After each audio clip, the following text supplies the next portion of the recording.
Сәлем достар, бүгін сіздермен өте дәмді мак қосылған меренгімен безендірілген печеньенің рецептімен бөлісемін. Бұл печеньелер өте дәмді, шайға таптырмас тәттілердің бірі. Жасап көруге кеңес беремін. Ал ендеше жұмыртқаның сарысын қант қосып араластырамыз.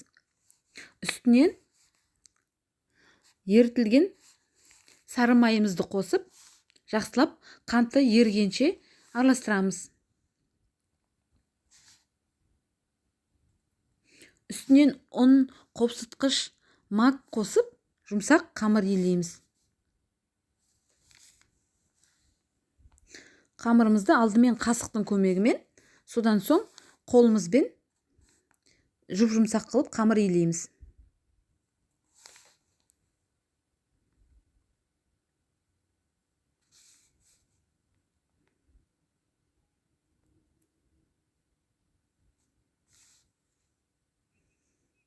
Бізде осындай жұмсақ қамыр дайын болады, оны тоңазытқышқа сала тұрамыз.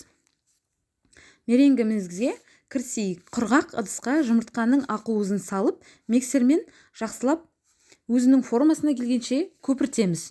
Үстінен қант қосып,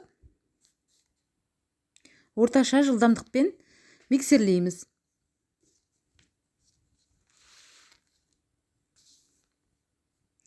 Енді осы массамыздың үстінен крахмал қосып, ыдыстан осылай түспейтін болған кезеңге дейін араластырамыз.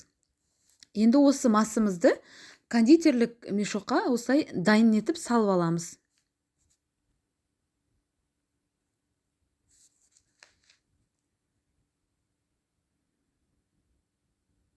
Қамырымызды осылай пергамент қағазында жайып, формасын жайып аламыз. Дөңгелек бокалдың көмегімен форма жасаймыз. Печеньенің формасын жасаймыз. Мен мындай бокал алдым.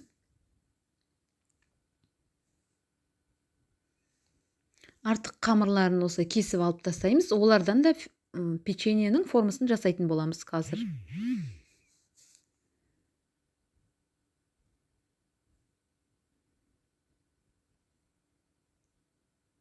Енді кондитерлік мешокпен осылай үстіне меренгісін салып шығамыз. Шеттеріне жеткізбей саламыз. Піскен кезде жайылып, меренгіміз жайылып піседі. Осылай барлығына салып шығамыз. Қасықтың көмегімен бетіне узор салуға болады. Қызып тұрған пешке осы печеньелерімізді 20 минутқа пісіріп аламыз.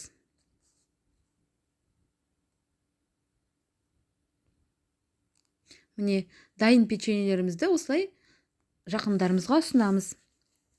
Печеньелер өте жұмсақ, үстіндегі меренгісі қытырлақ, өте дәмді, шаймен керемет үйлесім табатын, тәтті болып шығады. Жасап көруге кеңес беремін. Үйдегілеріңіз әлі талай қайтадан жасап беруіңізді өтінеді сізден. Рецепт ұнаса, лайк басып, каналыма тіркелуді ұмытпаймыз. Сау болыңыздар.